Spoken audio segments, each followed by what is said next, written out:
I'm Eric Wolf, and my experience in business peer groups has changed my life, especially my membership in Vistage, one of the world's largest CEO advisory groups.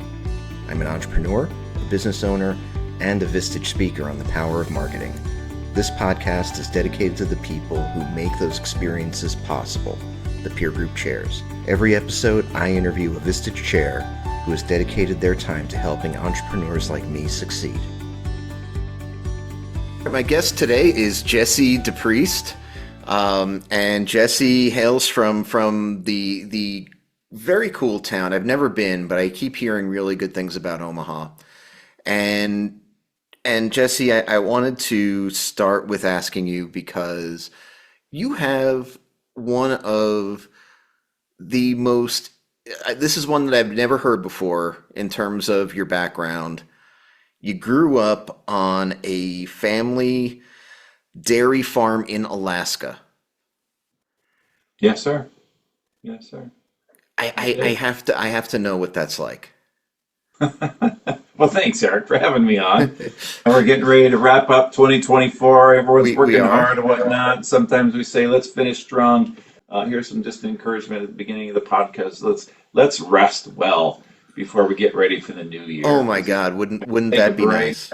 and just reflect on what's happening and whatnot. But thank you for the question. Yes, I was the youngest of 10 on a dairy farm in Palmer, Alaska. Where Long story. is that approximately? It's south central part of the state, just north of Anchorage, about 40 miles, in the beautiful Matanuska-Susitna Valley. Three big glaciers that make these big rivers that run through the valley, and it's beautiful. And you can do the cows get cold? Is it like it how Yeah, does like that whole thing work? And of course as you wrote in your bio that you sent to me, there was no rest. Every day it had to get done. every day, 365, twice a day, even on holidays, the cows get to be milked. I would say there are places in the north continental United States that are colder than where I grew up. Milking cows in Fargo or Minnesota could be harder. Oh But yeah, that would be that's just because tough. where we lived in kind of the south central part of the state, it would get really cold, and then these warm Pacific winds would come up through the Japanese air currents and warm things up. But yeah, you build a system and an infrastructure to do that job in the environment you're in, and we figure it out. And I just share that with my background because I cherish my roots, obviously. But you learn pretty early at a young age how to do good productive conflict. When you're working on the farm every day with your big sisters and brothers, you got a job to do. And I also learned early on that, the job can be hard, but you get to choose your attitude. So work needs to be done. How are you going to show up? Be boo-hoo, poor as me, I have this job to do? Or it's like, no, let's go rock it and have some fun and figure it out. And how can we make it easier? So I just feel like everything that we did was always about trying to make work fun and finding better and easier ways of doing it. And when our friends would come to hang out with us, like during college and stuff, the place to be was in the barn. That's where the action was. That's where the fun was. Yeah, it was work, but that was where all the social fun things happened too. I imagine it taught you a lot of lessons about diligence, about discipline. I mean, those I imagine that those are lessons that you had to have learned, not just to be a better person, but just to get by. That's right. Absolutely. You just get them to do the job, find better ways to do it, figure out how to overcome conflict and get along with one another to do hard things. It was also kind of like a sports team where you got to figure out who's playing what position this night and whatnot. I remember Dad doing that kind of stuff. It's like you're on buckets, you're washing, you're feeding cows tonight, you're feeding whatever. But after a while, I was like, man, you guys figure it out for yourselves. And Right. the team to kind of coordinate the roles and who's doing what every day. So yeah, and that kind of discipline comes through the collaboration, if you will, of your teammates. And we're all trying to get something hard done, and the work's got to get done. So let's figure out how we're going to do it and get after it. Yeah. So I'd love to hear about your path then from the dairy farm to now as a Vistage chair, and I know that there were stops along the way, but how do you what what did the dairy farm teach you as you went through the rest of your life, and how did you end up here? And I imagine that those things are related. Yeah. Well, in high school, figuring out what I wanted to do, I wasn't sure. It was a total happenstance. I was working with my oldest brother, who was an A&P mechanic, fixing this big airplane in a bush airplane, or replacing an engine, working in his shop. And one of his suppliers came in. He was asking me about college. I was like, I don't know what I want to do. And he said, well, there's this 4-year laser optics program in Oregon. You should check it out. It's one of 2 colleges in the country at the time had a 4-year laser optics. I was like, well, lasers sound cool. So Lasers I do, went they to it. still sound cool. They are very cool still. But I went to Oregon Institute of Technology pretty naive and not knowing really what I wanted to do other than lasers sounded cool. I quickly learned I didn't understand electrons and lasers, so I changed my major to mechanical engineering. And while I was there, I was an ROTC guy and was commissioned after college. So I served 8 years active duty in the U.S. Army as a helicopter pilot and aviation officer. Got to travel around the world a little bit, picked up a Master of Science in Operations Management, but the cauldron of leadership development is probably the most important part of that experience in the Army as a young 20-something, being put in charge of a platoon of 20 people and 6 helicopters and a mission. You learn pretty quick. You better uh, rely on your team, but you got to lead, right? You got to show up and give people a direction and a purpose, but also rely on everybody else because as a newly invented second lieutenant, you don't know anything, and you have to rely on your team for And, support and guidance, right? and of course, uh, more consequential than at the dairy farm, but the lack of leadership would have very real and very serious consequences. They Amen. were people were counting on you. That was no, just like in a certainly a more severe sense, the cows have to be taken care of. But now we've got a situation where once again you don't have the option of not showing up for work. That's right. Yep. Yeah. So I had a great career in the Army, about 8 years. I culminated my career in the Army as a company commander of an aviation unit maintenance company, where then I was leading 80 plus soldiers through 3 subordinate leadership levels. We are responsible for a fleet of over 34 helicopters.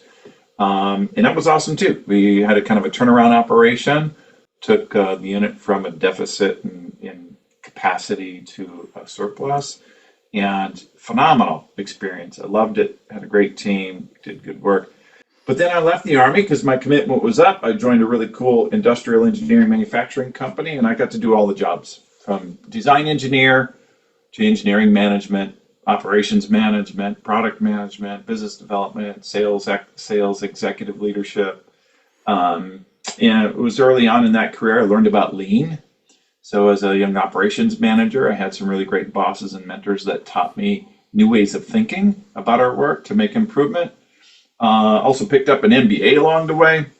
But that was a brilliant experience for me at that company. Really great leaders, phenomenal products and services, very successful. I cherish that experience because you get to see what a very well run enterprise looks like in terms of professional leadership and staff, organization, strategic thinking and planning, all of that. Ultimately, I had to leave because I was traveling a lot and I was living in Omaha. We moved to Omaha while I was in that job. And I hated to leave because I have a lot of equity built in that company. But the consequences of high travel were starting to pay a price with my family. And so I ended up leaving. I took a job here in Omaha as a general manager of a manufacturing company and ran that for about 3 years. Owner ended up selling, but it was a wonderful experience because I got to bring all the functional leadership experience I had at Lord Corporation to bear in one, right? As the general manager, you run the show, you do it all the sales, marketing, operations, everything. You're accountable for all of it. And I loved that, right? Just to have that level of leadership. Unfortunately, the owner sold. I had to go do something else. And then I was just went and carried on I'll say my continuous improvement skills in leadership to different companies. I was a director of continuous improvement at a different large manufacturing company, reported to the owner, working with the leadership team through some big change. Then I moved on to First National Bank of Omaha, where I was a transformation coach, like an internal coach for a large enterprise. And along in that way, I started my side hustle, but I learned in that experience, Eric, in my pursuit of always wanting to be the CEO and that kind of stuff, that I found that my best role is being the person that helps the leader in the team, help facilitate and guide and coach and train, but let them be in charge. I certainly have leadership skills and abilities, but I just found my place, I think, that where I play best is being help other leaders be successful in what they're doing. So in that side hustle, I started doing some consulting work. People keep asking me to come back, and next thing you know, my consulting practice started to severely compromise my full-time job. And so the side gig gets promoted. Right. So the side gig is you need to start telling people no, or you need to go for it. And again, God does mysterious things, and I had some people in my life at that point that were able to open other doors, and one of those doors was Vistage. So my business partner is Rick Faber. He is a best practice chair here for the Midwest region, and he is my business partner in our practice now called the 5L Performance Group. And we help small-sized companies with strategy and leadership development, process improvement, and problem solving. But the Vistage world now is a very important cornerstone of my work. I chair one chief executive group, and I co-chair an advancing leader board. And that fits very, very well within the conduct of my work and my purpose and what I want to do. So here we are. And here we are, and you've got a very unique path. You're obviously a super well-rounded background. You've done a lot of things, but it's interesting that and a lot of Vistage chairs are different, but you're but you come into it as never having been a CEO. And that's a very but rather coming in from the perspective of no, I'm here because of this background that I developed in developing Yeah. people and nurturing people, and that's a really interesting and unconventional path. I imagine that makes you a unique sort of asset to your members. Yeah, and thank you. I appreciate that. We don't need to get hung up on the titles. You're right. I would never have Yeah, the title of CEO. However, as a company commander, I was yeah, responsible for a budget of about $4 million in capital and 80 yeah, soldiers, and the level of accountability was pretty very significant very for high. a late 20-year-old something, right? Yeah, and then having different roles where I had the privilege or the honor of having P&L responsibility. Right. Oh, the P&L goes sideways on that one. You end up in a court martial, so we can't have Right. that.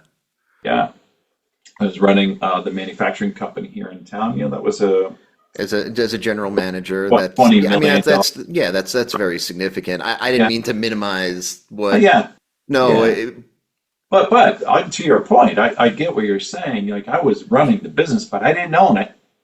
And there's a yeah, whole different level of I'll say pressure, accountability, and mindset that comes with ownership versus someone who's the hired gun to and run it. there's fear. There's a lot of emotions in that, and I.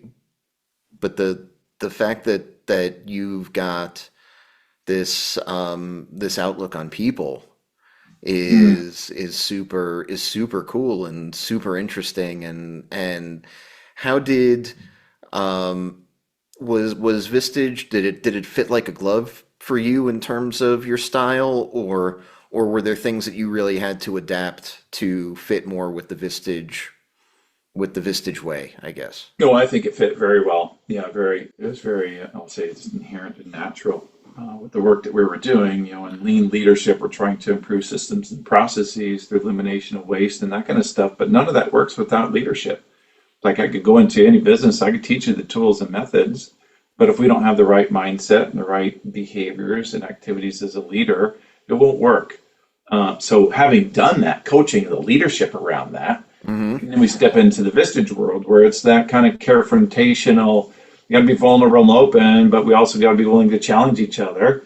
And Yes. maybe some reinforcement and correction that goes on in there was very inherent in the work that I had done previously as a coach and consultant to improve enterprises and do this kind of transformational, coaching work. Yeah, just a little different environment in terms of being in a room with 15 to 20 other CEOs and having these kind of conversations in the Vistage framework. Yeah, it really goes hand in hand. Yeah, very much so. When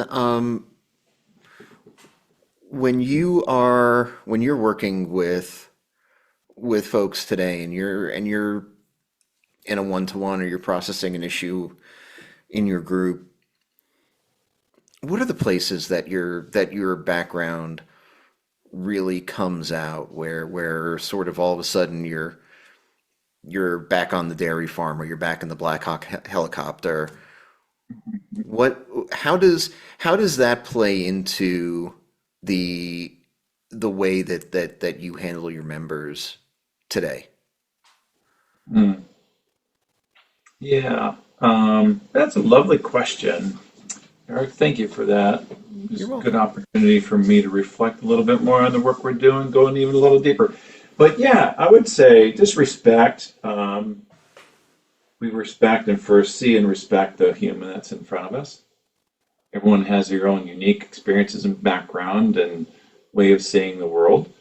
Um, and then we build on that in terms of the context, so how they're showing up and help them see something different. It was true on the farm and seeing my mom and dad's evolution in the enterprise and your own siblings. We all grew up and that kind of stuff. And now being in our mid, 50 somethings, right? And having to be and having the privilege and honor now of being a trustee of the farm, how we're going to carry it into the future. So just having the respect and perspective about the overall trajectory of life and understanding where someone is in that overarching life journey and helping them see where they are and where they're going and why and helping them get there, right? So yeah, I would say having that experience in the farm, you're still connected to it and it continues. And how are we going to now hand that off to the next generation and what's next for that enterprise? In the Army, it was 100% about mission first, people always. We're here for a reason to do a job that serves others. And in that work, we need to respect the people. And it speaks to my purpose as a coach is, on one hand, I would say the negative perspective on that is I want to eradicate the world of fear-based leadership. It's the 21st century. We know better. There's an enlightened view about leadership, and we've got to change how we're thinking and how we're showing up to people. But that's kind of a pessimistic view on the world, right? To eradicate the world of fear-based leadership. It's real, but it's how we turn that around and say we really want to help people pursue their purpose in the right passion, the right approach, where we can pursue purpose and bring people along in that journey is why I'm here. I want people to be leaders to be successful in that. We believe compassionate capitalism is the ultimate antidote to poverty, and the thriving of our communities. Then let's do that. It's more than just making money. It's about how are you as a leader doing your work in your enterprise to fulfill some need in the world and make the world a better place. If we make money along the way, dang right we will. But there's something bigger beyond that, and that's the thing that I would say really fills my bucket, Eric, is just having the privilege of helping people do that. Yeah. That's amazing. And I love the way that you broke that down. Thank you. That was super nice. Really quickly, I wanted to ask you about lean leadership. And for those that don't know what lean leadership is, can you define that really quickly? Sure. Well, first, the principle that lean is a whole body of knowledge that we apply to be more efficient with our systems. which means the collection of processes of how we do our work, eliminate the waste so we can be more efficient. I often coach my clients is that you earn the right to grow when you improve a process and eliminate all the waste. You create capacity, and now you can serve your customer better with the same or equal resources. But the leadership then in that environment 100% has to do with a commitment to continuous improvement and respect for people. And as we go about improving our enterprise for the sake of efficiency, we never do that at the cost of our people, right? So if we're driving a process improvement or anything that we do, if it violates the respect for people principle, it's not lean, right? Too often leaders say, well, make improve my business, I need to cut costs. Well, cut cost implies we're going to fire people and let them go. That's not lean. No, you didn't improve a process somewhere back there. Now you're paying the consequences of having too much cost or enterprise and not enough demand, right? But we can solve that problem in a better way where we're growing people through the work of problem solving and creating an environment where people can thrive and have more purpose in their work than just doing the job they were hired to do, right? Very nice. That's what lean leadership is. Get people engaged. I don't want just commitment or compliance. I want commitment, right? I want your head, your hands, and your heart. And that takes a different kind of leadership, engaging people to help them be successful while they're also working in our enterprise, right? Well, Jesse, I've really enjoyed chatting with you. I want to thank you so much for giving me the time today.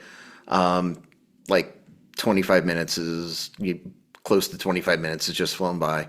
Really quickly, if folks have questions for you, questions about your Vistage groups, questions about the lean leadership, how would you like folks to get in touch with you? Well, you can always find me on LinkedIn. That's probably the best thing. Just say Jesse DePriest in Omaha. Mm-hmm. But if you want to send me an email, because this is a Vistage thing, you can send it to jesse.dpriest@vistagechair.com. And DePriest is just like you'd sound like a D-E priest, like the priest, but French. I like it. I like it. Well, Jesse, you are a Renaissance man. You are a milker of cows, a pilot of helicopters, runner of businesses, teacher of executives. Thank you so much for joining me. It's been a real pleasure. Thank you, Eric. Thanks for listening to this episode of Chairwaves. You can subscribe to our feed using Spotify, Apple Podcasts, or your platform of choice. You can also visit chairwaves.com for more information. Chairwaves is hosted and produced by me, Eric Wolf, and to connect with me, you can visit my website at ewolf.live. That's EWOLF.live. And a disclaimer, while I love Vistage and CEO peer groups, this podcast is not owned by or affiliated with Vistage or any other peer organization. Thanks for listening.